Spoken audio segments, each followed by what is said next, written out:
We all have 24 hours in a day. All of us. It doesn't matter who you are. It doesn't matter how rich or poor you are. It doesn't matter what race or tribe or color or creed you are. We have 24 hours in a day. And yet, when you look at what we achieve within those 24 hours, there are some people who seem to achieve extraordinary results. There are people who achieve incredible results within that 24-hour period. And the rest of us seem to just achieve mediocre or average results. What is the difference? Hello, welcome to the Half Hour with Jonah Mongoshi, and today we are discussing self-management. Notice I didn't say time management, I said self-management, and I did that deliberately on purpose. Because when we talk about time management, it implies that we are trying to manage time, which is not within our control. You have 24 hours in a day, period. What you can manage is you. You can manage the actions that you take within that 24-hour period. You can manage the decisions that you make and the actions that you take. So it's about managing yourself within the time that you have got available to you. So there's a professor I've heard about who came to a class at university, and he started by producing a bucket. And in this bucket, he put some big rocks. And then he said to the students, "Is this full?" And some of the students says, "Yeah, it's full," because the rocks are going right up to the top. So he proceeded to take a smaller bucket with smaller stones. Let's call them 3/4 stones, like the gravel stones used in construction. And he poured these, and they managed to fit into the gaps that were left by the big rocks until all the 3/4 stones he had been distributed into the big bucket. And then he said to the students, "Is this full?"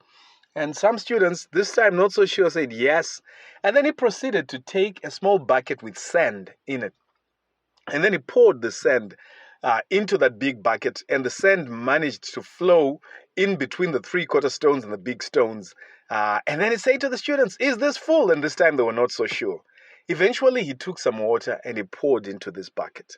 And he said, "Ladies and gentlemen, this is an example of how we manage ourselves if we are to use our time efficiently. If you start by doing the big tasks represented by the rocks, you will have adequate space and time to put in the smaller tasks represented by the 3/4 stones, or those that are even more minute represented by the sand, or the really small ones represented by the water. But if, on the other hand, you start by filling the bucket with water, there's absolutely no room without spilling out the water. You'll be able to add the sand, the 3/4 stones, and the rocks. So the important thing I want you to get from this session is this. If you are going to be efficient in managing your time, not only efficient but effective as well, you need to start your day by attacking the rocks. Look at the tasks that you have to do that have the biggest payoff, that will give you the greatest advantage, that will contribute most significantly towards your goal, towards whatever end you're trying to achieve. Ukatanga nokuita tudiki, uchaona kuti as the day progresses, pane zvakawanda zvichakudzivaidza, and you won't be able to deal with the big things. So I want you to be very deliberate, starting today or maybe tomorrow morning. Plan what you're going to do right at the beginning of the day.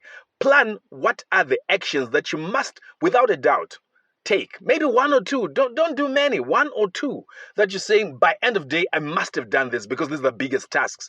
And don't be afraid to take on tasks that take you out of your comfort zone.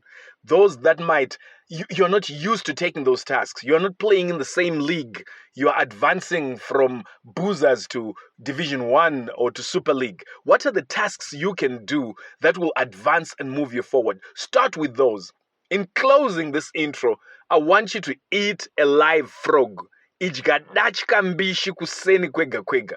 Ukadya dachka mbishi, then you will have managed to get the grasp of the essence of what I'm sharing. See you on the other side.